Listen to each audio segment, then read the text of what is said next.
TV channel অ্যাপটার কথা বলতেছিলাম। এটা দেখেন কিরকম ইজি আর হচ্ছে ফাস্ট।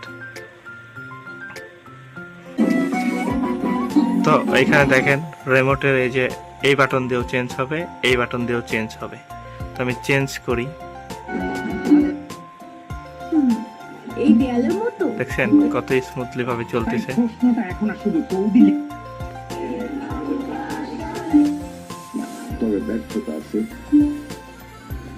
দেখছেন এটাতে আরেকটা সুবিধা পাবেন, যেমন আমরা ডিশেতে হচ্ছে কোড ডায়াল করে হচ্ছে ধরেন 22-এ দিব, এই যে 2টা 22 ক্লিক করলে অটোমেটিক ওই চ্যানেলে চলে যাবে। দেখছেন কত সুবিধা, একই মারলাম এক চ্যানেলে চলে যাবে। একদম ডিশে যে এরকম হয় সেম ভাবে অ্যাপটা তৈরি করা। আচ্ছা, আপনারা যারা হচ্ছে টিভির মেনু বাটনটা খুঁজবেন, আমি আগে টিভি মিউট করি। তো এই যে মেনু বাটনটা খুঁজবেন, এই যে ইন্টার বাটন, এইটা হচ্ছে আপনার টিভিতে ওকে যেটা দিয়ে ওকে করেন ইন্টার বাটন, এখানে প্রেস করে ধরে রাখবেন।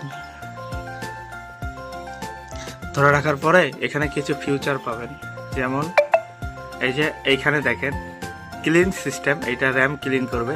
নিচে স্ক্যান চ্যানেল, তো আপনারা মাঝে মধ্যে স্ক্যান করে নেবেন, তাহলে অটো চ্যানেলগুলো আপডেট হবে অটো।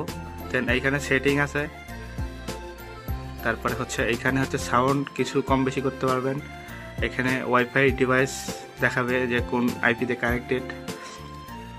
দেন এইখানে হচ্ছে চেক ফর আপডেট, এই যে অ্যাবাউটে ক্লিক করে উপরে দেখেন চেক ফর আপডেট, এই যে এইখানে এই যে চেক ফর আপডেট, এখানে ক্লিক করলে আপডেট আসলে অটো ওইখান থেকে আপডেট হবে। দেন নিচে সাপোর্ট জয়েন টেলিগ্রাম, আপনারা চাইলে টেলিগ্রাম জয়েন করতে পারেন।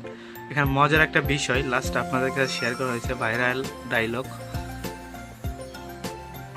কি রাগ করলা, এই যে মাঝখানে যে লেখাটা নিচে অল রাইট রিসলভ,